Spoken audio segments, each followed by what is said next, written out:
Hello everyone, welcome to Excel in Education. Friends, आज से हम लोग रिसर्च एप्टीट्यूड की तैयारी जो है शुरू करेंगे। यहाँ पे आपके प्रीवियस ईयर क्वेश्चंस के 100 से ज़्यादा क्वेश्चंस को सॉल्व कराया जाएगा। पार्ट बाई पार्ट ऐसे जो है पार्ट 1, 2, 3 करके ऐसे हम इस चीज़ को कवर करेंगे, ठीक है। क्योंकि एक ही वीडियो में पूरा देने से क्या होता है, एक्सप्लेनेशन नहीं हो पाता है। तो यहाँ से हम लोग 20 प्लस जो है करीब क्वेश्चंस को सॉल्व करेंगे रिसर्च एप्टीट्यूड के, ठीक है। ये सारे क्वेश्चन आपके 2018 से 2022 तक के प्रीवियस ईयर क्वेश्चन है और नेट पेपर फर्स्ट की तैयारी आपको यहाँ पे करवाई जा रही है। नेट पेपर फर्स्ट और नेट पेपर सेकंड एजुकेशन के लिए, ठीक है। तो आप यहाँ से चैनल को ज्वाइन कर सकते हैं, ज्वाइन करिए। और इसके पहले मैंने पीपल डेवलपमेंट एनवायरनमेंट की 100 क्वेश्चन की सीरीज़ डाल दी है, प्रीवियस ईयर क्वेश्चन ही है, और साथ में ही करंट अफेयर्स की भी सीरीज़ चल रही है। तो आप लोग वो सारा कंटेंट देख लीजिए, आपके लिए हेल्पफुल होगा, ठीक है। चलिए ज़्यादा टाइम न लेते हुए स्टार्ट करते हैं। और आज इसका पार्ट फर्स्ट है रिसर्च एप्टीट्यूड का। देखिए ये क्वेश्चन सारे आए हुए हैं आपके और सभी इंपॉर्टेंट हैं, और साथ में हम इनको एक्सप्लेन करते भी चलेंगे जहाँ से आपकी तैयारी अच्छी हो सके, ठीक है। पहला क्वेश्चन देखिए, वो सामाजिक विज्ञान शोध जो आंकड़ा आधारित होता है किससे संबंध है? तो ये होता है आपका पोजिटिविस्टिक फिलॉसफी, ठीक है, प्रत्यक्षवादी दर्शन से संबंधित होता है। बाकी इसमें देखिए कोई भी ऑप्शन इसमें मैच नहीं कर रहा है ना। आगे देखिए स्कोप्स क्या है। अब की बार की ये क्वेश्चन है 2022 में, अभी आपके जून 2022 में ये क्वेश्चन आए थे। तो इसमें जो आपके क्वेश्चन आए थे तो ज़्यादा थ्योरी पार्ट से भी तो आई थी, साथ ही साथ आपकी जो प्रैक्टिकल संबंधित है, जैसे कि जब रिसर्च स्टार्ट हो जाता है उसके बाद क्या क्या टूल्स और टेक्निक्स यूज़ करते हैं, क्या क्या चीज़ें ऐसी यूज़ करते हैं, वो सारी चीज़ें भी पूछी गई हैं, ठीक है। जो आपके सांख्यिकी विश्लेषण से संबंधित होती हैं चीज़ें, उन चीज़ों को भी यहाँ पर क्वेश्चन फॉर्म में पूछा गया है। तो देखिए फिर दूसरा क्वेश्चन पूछा है स्कोप्स क्या है। तो ये क्या होता है? डेटाबेस जिसमें शैक्षिक पत्रिकाओं के सार एवं उद्धरण होते हैं, मतलब abstracts and citations of academic journals. इसकी व्याख्या थोड़ा देख लेते हैं। स्कोप्स क्या है? ग्रंथ सूची संबंधी डेटाबेस है जिसमें एकेडमिक पत्रिका लेखों के लिए सार, तत्व और उद्धरण शामिल है। स्कोप्स की बात करें तो ये एक अन्य संसाधन है जिसका अक्सर उपयोग उद्धरण विश्लेषण और जनरल रैंकिंग आंकड़ों के लिए किया जाता है। मतलब आप समझ रहे हैं कि सांख्यिकी विश्लेषण के लिए इसका उपयोग करते हैं, ठीक है। विश्लेषण और आंकड़ों के लिए इसका उपयोग करते हैं। स्कोप्स अनुसंधान को ट्रैक करने, विश्लेषण करने और कल्पना करने के लिए स्मार्ट उपकरणों के साथ जो है गुणवत्ता वाले वेब स्रोतों का ये जो है सबसे बड़ा डेटाबेस होने का दावा करता है। मतलब ये एक टूल्स के रूप में यूज़ किया जाता है, ठीक है। तो ये हो गया आपका स्कोप्स के बारे में। नेक्स्ट क्वेश्चन देखिए, मात्रात्मक शोध में प्रमुख फोकस निम्नलिखित में से किस पर होता है? मात्रात्मक मतलब क्वालिटेटिव और क्वांटिटेटिव आपको पता होना चाहिए। क्वांटिटेटिव क्या होता है? मात्रात्मक। ये शोध किसी भी प्रकार के पक्ष या भाव से रहित रहता है, ठीक है। इसमें किसी भी तरह की बायस नहीं हो सकता है क्योंकि यह आंकड़ों पर आधारित होता है। इसमें जो सूचना होती है वो सांख्यिकी रूप में होती है, जैसे ये सर्वेक्षण, इंटरव्यू, ऑब्जर्वेशन, रिकॉर्ड्स और रिपोर्ट की समीक्षा का जो डेटा कलेक्शन होता है ना। तो इसमें ये सारी चीज़ें होती हैं। और वहीं क्वालिटेटिव की अगर हम बात करें, ये बता आपको मैं इसलिए नहीं क्योंकि यहाँ से एक क्वेश्चन जरूर आता है, ठीक है। अब गुणात्मक या क्वालिटेटिव की बात करें तो इस शोध में चरों का उनके गुणों के आधार पर विश्लेषण होता है, ठीक है। ये विधि क्या होती है? क्या, कहाँ, कब और कैसे की जो है इन प्रश्नों की जांच की जाती है इसके द्वारा। और ये भी पता लगता है कि क्यों और कैसे हो रहा है ना। तो गुणों के आधार पर यहाँ पर जो है इसका क्वालिटेटिव रिसर्च में रिसर्च होता है। इस प्रकार के अनुसंधान के लिए क्या होता है? सैंपल्स जो है बड़े नहीं लिए जाते हैं, छोटे होने चाहिए। और फोकस सैंपल्स मतलब छोटे होंगे तो उनको आप फोकस कर सकते हो, उन्हीं के बारे में रिसर्च करना है, ठीक है। तो इससे परिणाम ज़्यादा शुद्ध होता है। तो इस तरह से क्वालिटेटिव और क्वांटिटेटिव में ये फ़र्क होता है। अब इसमें क्वेश्चन पूछ रहा है कि मात्रात्मक शोध में मुख्य फोकस किस पर होता है? तो ये किस पर होगा आपका? इसमें होता है, इसका बी ऑप्शन देखिए, यहाँ पर देखिए ऐतिहासिकता कह रहा है, सामाजिक अनुचिंतन, कृत्रिम वातावरण। तो ये इसका सही ऑप्शन है कारणता, कैजुअलिटी। इसमें क्या होता है कि मात्रात्मक शोध में प्रमुख फोकस कारण पे होता है। मात्रात्मक शोध वो पद्धति है जिसका उपयोग शोधकर्ता संख्यात्मक और सांख्यिकी साक्ष्य के आधार पर लोगों के दृष्टिकोण और व्यवहार के बारे में सिद्धांत का परीक्षण करने के लिए करते हैं, ठीक है। तो ये हो गया आपका सांख्यिकी विश्लेषण से संबंधित होता है, डेटास का यूज़ करते हैं, इसलिए कारण इसमें जो है ज़्यादा इम्पोर्टेंट होगा। आगे देखिए अगला है, साहित्य की सुव्यवस्थित समीक्षा में निम्नलिखित से किसको अंगीकार किया जाता है? ये क्वेश्चन सब इस बार के आए हुए हैं। अब साहित्य का सर्वेक्षण, रिव्यू ऑफ लिटरेचर की अगर हम बात करें तो क्यों किया जाता है ये आपको पता होना चाहिए। तो ये क्या होता है? संबंधित अध्ययन क्षेत्र में किए जा चुके जो भी कार्य हैं उनकी जानकारी प्रदान करके और जो भी वांटेड है, अपेक्षित अनुसंधान कार्य को ये जो है फ्रेमिंग करता है, ठीक है, रेखांकित करता है, मतलब बताता है कि आपको इस फील्ड में करना चाहिए, इतना काम करना चाहिए। और इसके द्वारा ये भी पता लगता है कि ये क्या हो चुका है, क्या करना बाकी है। इन सब से ये डिफ्रेंशिएट करके पूर्व में जो भी चीज़ संपन्न हो चुकी है, जो भी अनुसंधान कार्य हो चुका है, उसको रिपीट ना हो, इससे बचाता हुआ उपयोगी समस्याओं को ये सामने लाता है। तो अगर रिव्यू ऑफ लिटरेचर नहीं किया जाएगा तब क्या होगा कि अगर हो सकता है वो चीज़ें पहले हो चुकी हैं और हम उन्हीं को फिर से करने जा रहे हैं ना, इसलिए रिव्यू ऑफ लिटरेचर किया जाता है।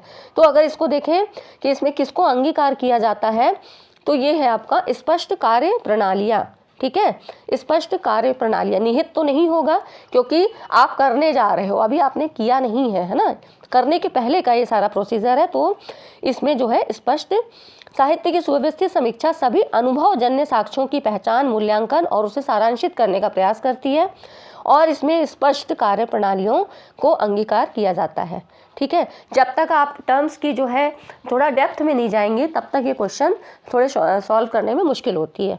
आगे देखिए, ये जो है बहुत अच्छा क्वेश्चन पूछा गया था, इस बार का ही है।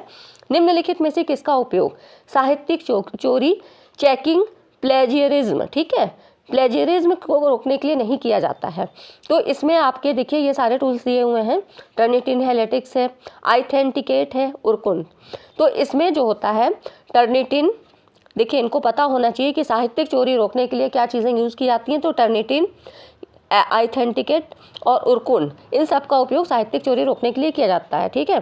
साहित्यिक चोरी पहले से प्रकाशित विचार, अभिव्यक्ति, शब्द, छवि या प्रक्रिया को अपनी मूल रचना के उपयोग में करने पर लागू होती है। मतलब वही कॉपीराइट, जैसे कि आपने किसी का कंटेंट उठा के डाल दिया है ना, उसको उठा के अपनी रिपोर्ट तैयार कर ली, तो इस तरह से ये चीज़ नहीं करना है, यहीं पे साहित्यिक चोरी, इसीलिए प्लेजियरिज्म का जो है यहाँ पर चेकिंग होती है और इन्हीं सब टूल्स के द्वारा होती है, ठीक है। तो इसमें जो राइट ऑप्शन है, क्या चीज़ नहीं होती है, तो लेटेक्स नहीं होता है।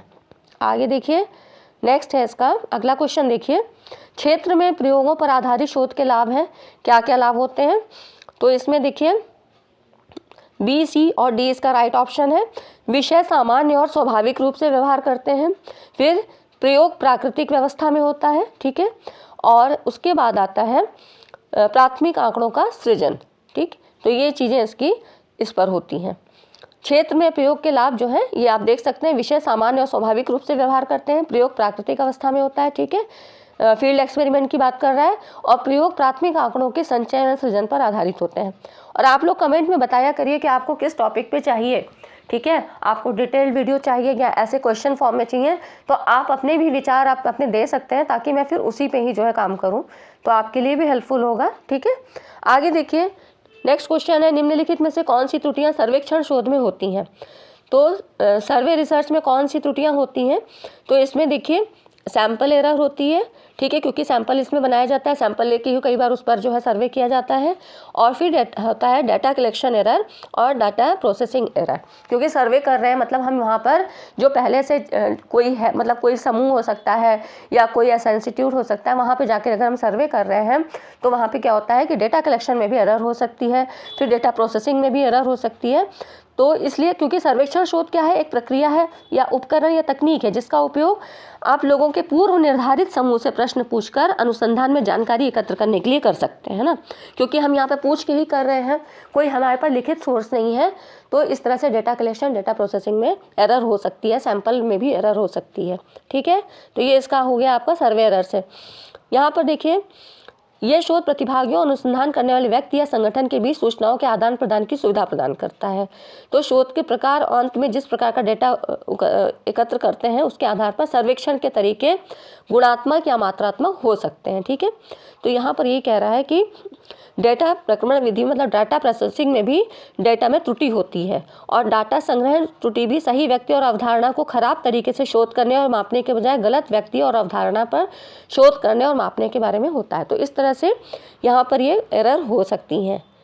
आगे देखिए, जब अनुसंधान समस्या विषम जनसंख्या से संबंधित हो तब उससे अधिक जो है तब सबसे अधिक उपयुक्त जो है सैम्पलिंग टेक्निक कौन सी होती है। इसमें आप ये देखिए, यहाँ पर विषम जनसंख्या और सम जनसंख्या की बात कर रहा है कि होमोजीनस और हेट्रोजीनस पॉपुलेशंस क्या होती है, सजातीय और समजातीय और विषम जातीय, है ना।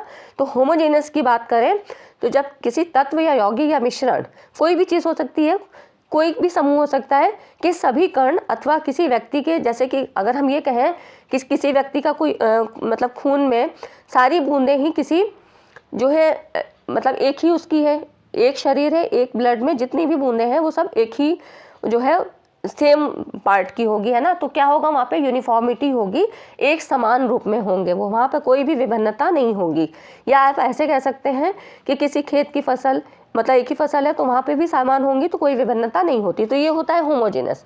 लेकिन हेट्रोजेनस में क्या होता है कि जैसे हम यहाँ पर करते हैं कि मनोविज्ञान, शिक्षा शास्त्र या समाज शास्त्र में जो भी यूनिट्स होती हैं, जो भी समूह हम जिनके ऊपर भी रिसर्च करना चाहते हैं, जैसे कि कोई ह्यूमन बीइंग होंगे या पशुओं के ऊपर होता है, तो यहाँ पर विभिन्न इकाइयों के भिन्न भिन्न लोग होते हैं।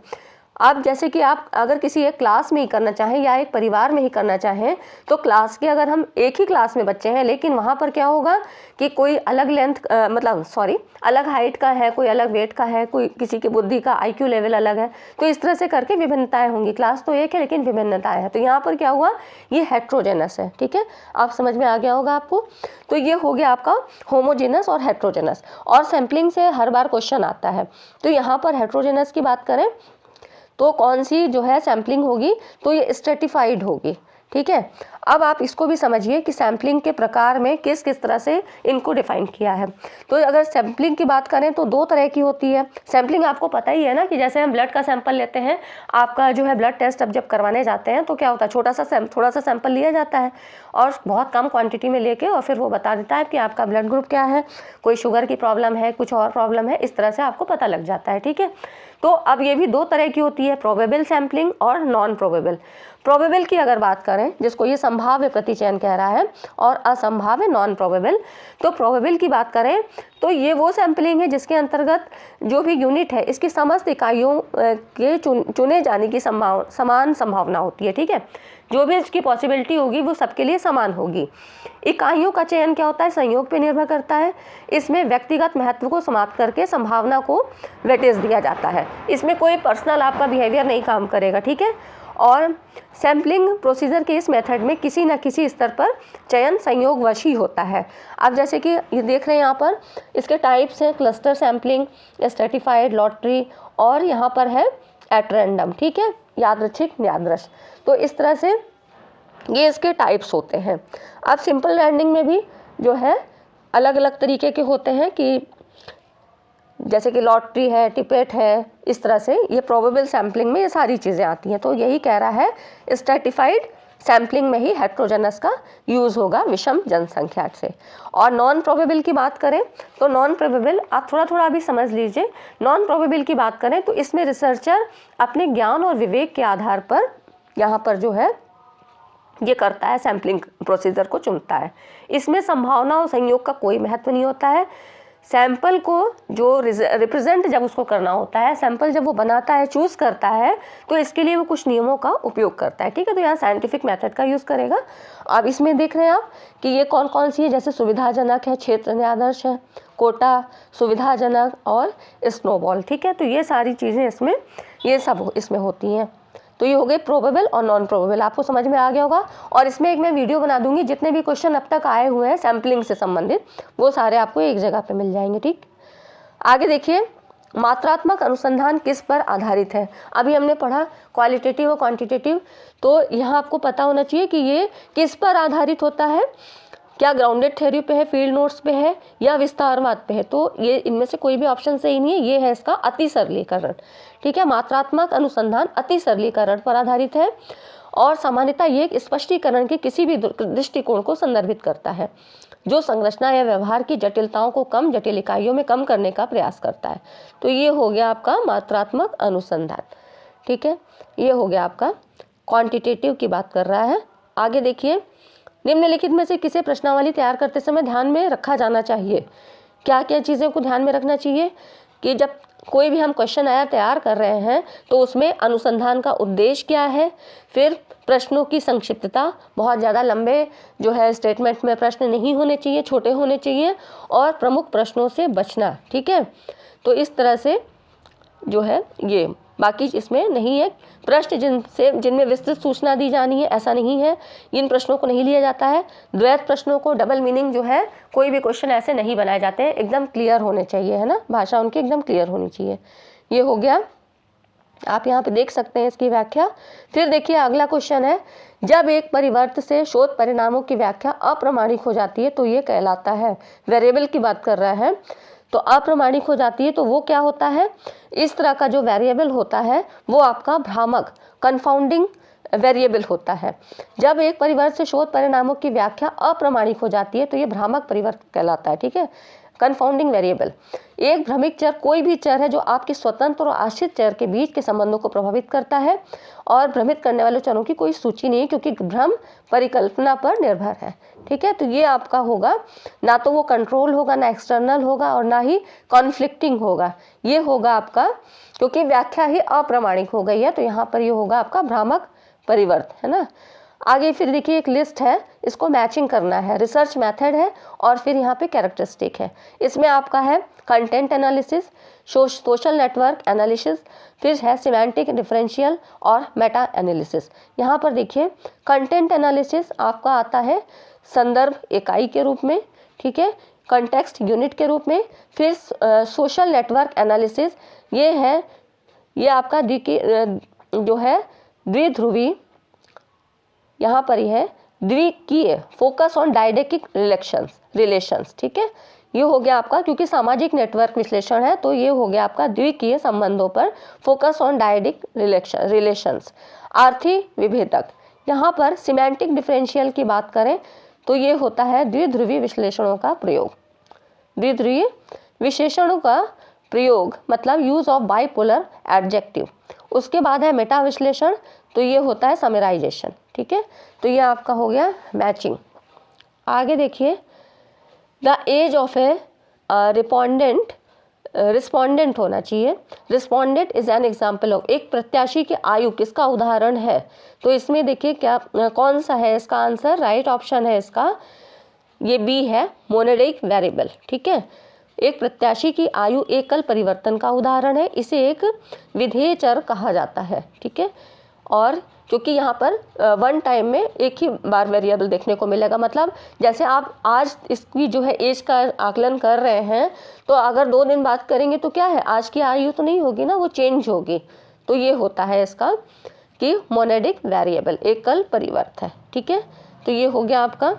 फ्रेंड्स, वीडियो को अभी तक लाइक नहीं किया तो लाइक ज़रूर कर दिया करिए आप लोग, जिससे कि मोटिवेशन भी मेरा बनता है और कमेंट्स आपके पढ़ के मेरा भी मोटिवेशन इंक्रीज होता है।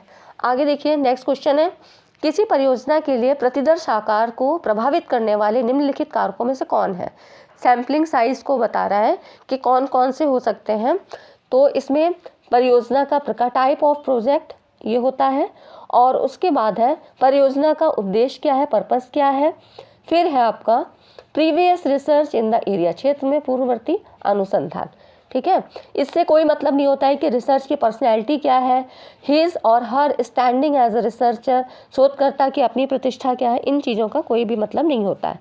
तो इस तरह से ये चीज़ें इसकी परियोजना के आकार को प्रभावित करने वाले कारक हैं। ठीक है, आगे देखिए, रेट्रोस्पेक्टिव जो है स्टडीज़ किससे रिलेटेड है। रेट्रोस्पेक्टिव निम्नलिखित में से किससे है, तो ये है आपके ना तो सोशल इशू से है, ना ही लैंग्वेज डेवलपमेंट से, ना ही पॉलिटिकल इवेंट से, ये है आपकी बायोग्राफिकल रिसर्च से। क्यों है, क्योंकि यहाँ पर देखिए रेट्रोस्पेक्टिव स्टडीज़ जो है एक जीवन संबंधी शोध है, जिसे ऐतिहासिक शोध अध्ययन भी कहा जाता है। ठीक है, इसे प्रायः चिकित्सा और मनोवैज्ञानिक अनुसंधान में उपयोग किए जाने वाला एक अनुदैर्ध्य है। ठीक है, ये होता है आपका अनुदैर्ध्य कोहोर्ट अध्ययन है। एक आपका होता है लॉन्गिट्यूडनल और ट्रांसवर्स और लॉन्गिट्यूडनल, है ना, 2 तरह के होते हैं, अनुप्रस्थ और अनुदैर्ध्य। तो क्रॉस सेक्शन जिसको कह सकते हैं, और एक होता है आपका लॉन्गिट्यूडनल। ठीक है, मैंने आपको बताया भी था, अगर आपने पिछली वीडियो में देखा हो तो लॉन्गिट्यूडनल होता है, मतलब यहाँ पर ऐसे होता है, इस क्रम में होता है। मतलब किसी भी, मान लीजिए एक परिवार है, वहाँ पर आप किसी बीमारी, किसी भी मतलब वहाँ पर ये अध्ययन करना चाहते हैं कि ये जो है आनुवंशिक बीमारी का अध्ययन कर रहे हैं, तो मतलब आप इसको पीढ़ी दर पीढ़ी करते चले जाएंगे, है ना। पहले उसके जो है दादा का करेंगे, फिर पिताजी का करेंगे, फिर बच्चे का करेंगे, इस तरह से पीढ़ी दर पीढ़ी वो चलता रहेगा। तो ये हो गया लॉन्गिट्यूडनल। इसमें किसी कारक से संक्रमित वाले व्यक्ति के समूह की तुलना समकक्ष व्यक्तियों के दूसरे समूह के साथ की जाती है, जिससे ये ज्ञात किया जाता है कि क्या इससे दूसरा समूह प्रभावित हुआ है। तो ये मतलब क्या हुआ, अनुदैर्ध्य कोहोर्ट अध्ययन है, ठीक है, लॉन्गिट्यूडनल कोहोर्ट स्टडीज है, रेट्रोस्पेक्टिव स्टडीज। तो ये चीज़ होगी आपकी बायोग्राफिकल रिसर्च से संबंधित है, ठीक है। आगे देखिए, नीचे 2 कथन दिए हुए हैं। पहला कथन कहता है शोध प्रश्न एक दूसरे से संबंध होने चाहिए। दूसरा कह रहा है शोध प्रश्न जो है संकीर्ण होने चाहिए। तो इसमें कह रहा है कि कौन सा सही है, क्या दोनों ऑप्शन सही है, मतलब स्टेटमेंट दोनों सही है, फर्स्ट सेकंड, या गलत है, या एक सही है एक गलत है। तो इसमें कह रहा है कि first is true but second is false. शोध प्रश्न एक दूसरे से संबंध होने चाहिए, बिल्कुल। अगर रिलेटेड होते हैं तो आप जैसे इंटरव्यू में जाते हैं तो एक के बाद एक क्वेश्चन, जैसा फिर आपने जो भी कुछ उसका जवाब दिया उससे फिर रिलेट करके जो है इंटरव्यूअर दूसरा कुछ पूछता है ना, तो ये हो गए रिलेटेड। लेकिन शोध प्रश्न संकीर्ण होना चाहिए, ऐसा नहीं होता है। शोध प्रश्न एक ऐसा प्रश्न होता है जिसका उत्तर देने हेतु शोध परियोजना निर्धारित की जाती है। इसके द्वारा ही शोध की स्थिति का भी ज्ञान होता है। ये मात्रात्मक तथा गुणात्मक शोध का अनिवार्य पद भी होता है। शोध प्रश्न हमेशा नैतिक, औचित्यपूर्ण, शोध से जुड़ा हुआ और स्थिति अनुरूप होना चाहिए। प्रश्न की स्थिति बहुत छोटी या बड़ी नहीं होनी चाहिए और द्व्यर्थी, भ्रामक, इन सब शब्दावली का प्रयोग नहीं होना चाहिए। इसका मतलब फर्स्ट तो सही है और सेकंड ये नहीं सही है, ठीक है। तो ये हो गया आपका कथन और कारण से संबंधित। फिर देखिए, फिर है कथन से ही संबंधित है। निम्नलिखित में से कौन से कथन सही है, तो इसमें आपको बताना है कि कौन सा कथन सही है। एक आदर्श प्रतिदर्श सदैव संभव है, ऐसा नहीं होता है। समय और बजट संबंधी अवरोध एक आदर्श प्रतिदर्श के चयन में बाधा नहीं डालते हैं। और फिर है नेक्स्ट है प्रतिचयन, मतलब सैम्पलिंग इनडिक्वेशंस कैन बी मैनेज। प्रतिचयन संबंधी अपर्याप्तताओं को प्रबंधित किया जा सकता है और एक वृहद प्रतिदर्श अपर्याप्तताओं की पूर्ति कर सकता है। फिर नेक्स्ट है आपका एक रिप्रेजेंटेटिव सैंपल इज बेनिफिशियल, तो ई सही है आपका, ठीक है। उसके बाद डी भी सही है। A large sample can meet the inadequacies, ये हो गया, और सी भी सही है, ठीक है। प्रतिचयन संबंधी अपर्याप्तताओं को प्रबंधित किया जा सकता है, मतलब मैनेज किया जा सकता है। ये 2 ऑप्शन नहीं सही है, तो ये सही ऑप्शन हो गए आपके, ठीक है। और फिर देखिए, निम्नलिखित सूची में से कौन सा कथन शोध की उपयुक्त परिभाषा देता है। शोध की उपयुक्त परिभाषा कौन सा कथन देता है, तो यहाँ पर देखिए, शोध का अभिप्राय बार बार खोजना है, ये नहीं सही है, ठीक है। उसके बाद शोध मूलतः किसी प्रश्न का उत्तर है, बिल्कुल ठीक है। उसके बाद है शोध किसी समस्या का प्रामाणिक समाधान प्रदान करता है, सही है। शोध किसी व्यक्ति की परिकल्पना को सिद्ध, तो ये किसी व्यक्ति की परिकल्पना को नहीं सिद्ध करता है, ये गलत है। नेक्स्ट है शोध अर्थ निरूपण करने वाली एक प्रक्रिया है, तो ये इसके सही है, ठीक है। शोध का अर्थ किसी निश्चित समग्र से प्रतिदर्श का चयन करना है, नहीं, ये चीज़ ठीक नहीं है, तो ये इसके हो गए राइट ऑप्शन, ठीक है। शोध की उपयुक्त परिभाषा ये सारे चीज़ें देते हैं। अब यहाँ पर ये देखिए, अनुसंधान के परिणामों को प्रस्तुत करते समय और उसे दूसरों के साथ साझा करने के लिए निम्नलिखित में से किस अवैयक्तिक अनुसंधान शैली का प्रयोग किया जाता है। तो इसमें है आपका अनुसंधान के परिणामों को प्रस्तुत करने के लिए और दूसरों के साथ साझा करने के लिए, तो कौन सी शैली है, कौन सा ऐसा जो है स्टडीज़ है इसको यूज़ किया जाता है, तो ये होती है आपकी विवरणात्मक भी नहीं होगा और क्रियात्मक अनुसंधान। आपको पता है कि ये तुरंत के लिए जो प्रॉब्लम आती है उनके लिए रिसर्च, इसको जो है एक्शन रिसर्च को यूज़ करते हैं, ठीक है। और उसके बाद आता है एथनोग्राफिक, नहीं ये भी नहीं होता है, तो ये होता है causal comparative based x post facto studies, ठीक है। एक्स पोस्ट फैक्टो स्टडीज़, कारणी तुलनात्मक अनुसंधान को ही एक्स पोस्ट फैक्टो स्टडीज़ कहते हैं, ठीक है। इसमें क्या होता है, कॉजल कंपैरेटिव बेस्ड में या तो घटना घटित हो चुकी है अथवा स्वाभाविक रूप से घटित हो रही है और अनुसंधानकर्ता स्वतंत्र चर और आश्रित चरों का मापन करके किसी प्रभाव के कारण को खोजने का प्रयास करता है, ठीक है। तो ये होता है जो है कॉजल कंपैरेटिव बेस्ड, ठीक है, कॉज इफेक्ट थ्योरी होती है। एक्स पोस्ट फैक्टो स्टडीज मतलब कार्य हो जाने के बाद इसके प्रभाव का अध्ययन किया जाता है, एक्स पोस्ट फैक्टो स्टडीज। आगे देखिए, लास्ट क्वेश्चन है, निम्नलिखित में किन क्षेत्रों में शोध नीति का बड़ा महत्व है। एथिक्स की बात करता है, किसमें बहुत महत्व है, तो ये होता है आपका डाटा कलेक्टिंग में, और फिर है सेमिनार पेपर में नहीं होता है, डाटा एनालिसिस में इसका होता है, एथिक्स का यूज़ करते हैं, और किसी सम्मेलन में भाग लेने के लिए भी इसकी ज़रूरत नहीं है, ठीक है। उसके बाद है ये है राइटिंग अ थीसिस या डिसर्टेशन। डिसर्टेशन के लिए भी एथिक्स का होना ज़रूरी है। एथिक्स में आपकी वही चीज़ें आती हैं, जैसे कि अगर आपने जिस पर भी रिसर्च किया है या आप करने वाले हैं तो गोपनीयता बनाए रखना है, आपको वो चीज़ें लीक नहीं करनी है, ठीक है। कहीं पर भी पक्षपातपूर्ण व्यवहार नहीं करना है, कोई ऐसा काम नहीं करना है कि उसको नुकसान हो। आप किसी पर भी कर रहे हो, ह्यूमन बींग पे कर रहे हो, किसी एनिमल पे कर रहे हो या किसी पर भी कर रहे हो, उसका लॉस नहीं होना चाहिए। ये सारी चीज़ें आपकी रिसर्च एथिक्स में आती हैं, ठीक है। तो ये हो गए आज के आपके 20 से ज़्यादा क्वेश्चंस हो गए। आपको ये वीडियो कैसा लगा, वीडियो पसंद आया हो, ये वीडियो सेशन पसंद आया हो तो लाइक एंड शेयर ज़रूर करिए और चैनल को सब्सक्राइब कर लीजिए। आगे ये सीरीज़ आपकी चलती रहेगी और करंट अफेयर की चल रही है, इसी तरह से ICT वगैरह की और इंडियन लॉजिक की। मैं सारे क्वेश्चन आपको एक जगह दे दूँगी जिससे आप कम समय में ज़्यादा से ज़्यादा चीज़ों को कवर अप कर सकें, ठीक है। क्योंकि अभी इतना टाइम नहीं है कि पूरा आपको एक्सप्लेनेशन सहित पढ़ाया जाए, तो क्वेश्चन के ही माध्यम से ज़्यादा जो क्वेश्चन आने की संभावना है उन्हीं को हम यहाँ पे कवर करेंगे, ठीक है। फ्रेंड्स, मिलते हैं अगली वीडियो में। Thanks for watching this video.